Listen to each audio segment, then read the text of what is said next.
오늘의 큐트 말씀은 사무엘하 15장에서 19장 39절까지 말씀입니다. 이 부분은 압살롬의 반란이 일어나는 장면인데요.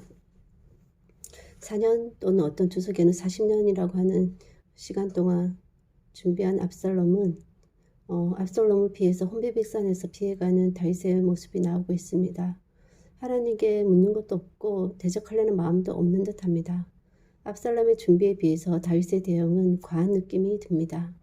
왜 그럴까 생각했을 때 다윗이 늙어서일까 아니면 아들과 피 흘리기 싫어서일까 그런 생각이 드는데, 다윗이 피난을 하는 과정 중에 여러 사람을 만나게 됩니다. 가드 사람 이때, 사독, 또 제사장 아비아달, 아히도벨, 아렉 사람 후세, 무비보셋 종 시바, 그리고 사울의 친족인 시므이가 있었는데, 시므이와 그리고 소비 마길 바르실레 곡식을 주었고요. 이 과정 중에서 아히도벨의 그 계략은 참으로 신속하고 치고 빠지는 작전이었는데, 후세는 준비를 철저히 해서 완전히 멸망시키자 하는 그런 계략을 펼쳤습니다. 그 두 계략이 아주 반대되는 계략이었지만 결국 후세의 계략이 사람들 마음에 들어서 아히도벨의 계략은 소용이 없게 되어집니다. 아히도벨이 압살롬 편에 섰다는 얘기를 들었을 때 다윗이 이 피난을 가는 과정 중에 처음으로 하나님께 기도를 하게 됩니다. 하나님이여 원하건대 아히도벨의 모략을 어리석게 하옵소서. 이 기도 덕분인지는 모르겠지만 아히도벨의 계략은 무시되고 후세의 계략이 성취됨으로 말미암아 선택됨으로 말미암아 이것이 결정적으로 다윗이 위기를 넘기게 되는 그런 계기가 되었습니다.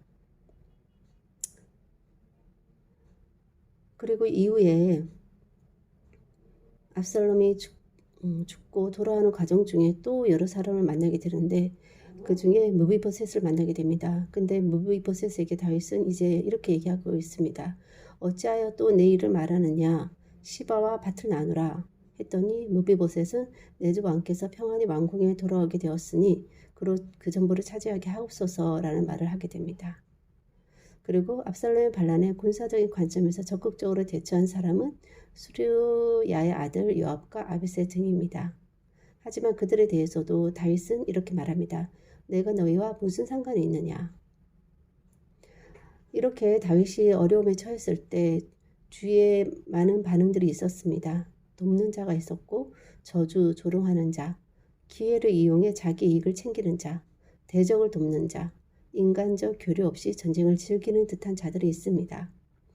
다윗의 처지를 진정으로 공감하고 위로하는 자는 특별히 없는 것 같지만 그를 따르는 대다수의 백성들이 아닌가 하는 생각이 듭니다. 이런 상황에서 자기 이익 여부를 따지고 변명하는 모습은 징징거림으로 밖에 보이지 않습니다. 목숨이 위험할 뻔한 상황이라고 하기에는 너무 허무하게 용두사미로 끝나버렸습니다. 결정적인 터닝 포인트는 아히도벨의 계략보다 후세의 계략을 더 많은 사람들이 좋아했던 점입니다. 아무리 계략이 좋아도 받아들여지지 않는다면 소용이 없습니다.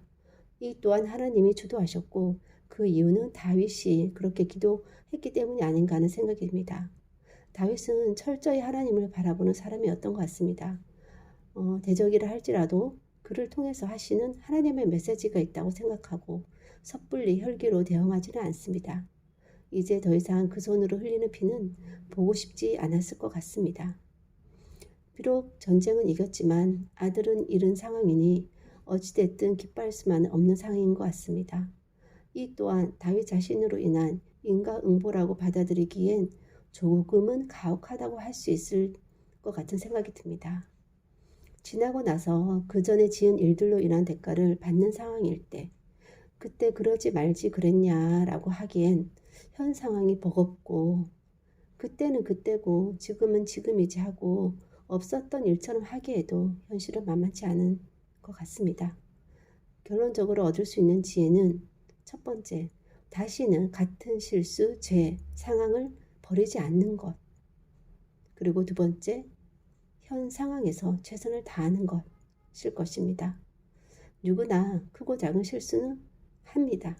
하지만 결정적인 남은 인생에 큰 영향을 끼칠 수 있는 일들은 정말 저지르지 않도록 깨어 있어야 하고, 저질렀다면 빨리 깨닫고 회개하고 해결해야 될 것이고, 빨리가 아니더라도 늦게라도 깨달았으면 그것을 회개하고 해결할수록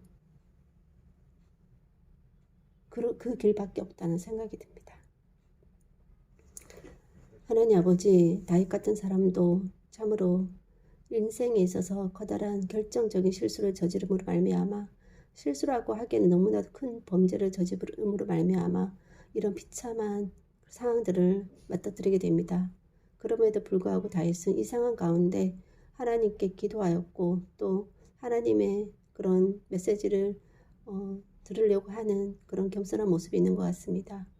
하나님 아버지, 정말 인생의 그런 노년이 이렇게 불행할 줄 알았으면 다윗은 밧세바를 범하지도 않았을까라는 생각이 듭니다. 정말 그 범죄를 저지르는 그 상황 가운데 나중에 받을 그 심판을 조금이라도 생각할 수 있는 마음을 있다면 참으로 그것은 지혜로운 사람일 거라 생각이 듭니다.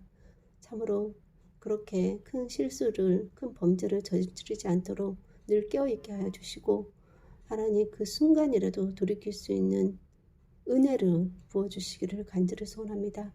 혹시라도 하나님 이미 범죄를 하였다 할지라도, 정말 그 범죄로 인한 현 상황이 힘들다 할지라도 이 상황 가운데 또한 하나님을 바라보며 최선을 다하는 다윗과 같은 모습이 있게 하여 주시고, 또 그 죄를 깨닫게 해주신, 또 그 죄가 그냥 묻혀지지 않도록 드러나도록 해주심으로 말미암아 회개하고 해결할 수 있는 기회를 주심에 감사하고, 다시는 또 다른 비슷한 그러한 죄를 저지르지 않는 그런 사람으로 더욱더 발전되어 갈 수 있는 은혜를 허락하여 주시옵소서.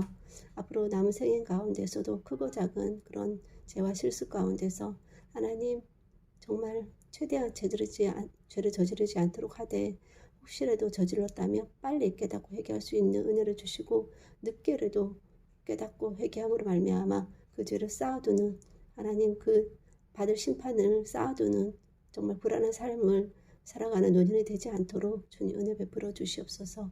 오늘도 은혜 주시고 깨닫게 해주신 하나님께 감사를 드리며 모든 말씀 예수님 이름으로 기도하였습니다.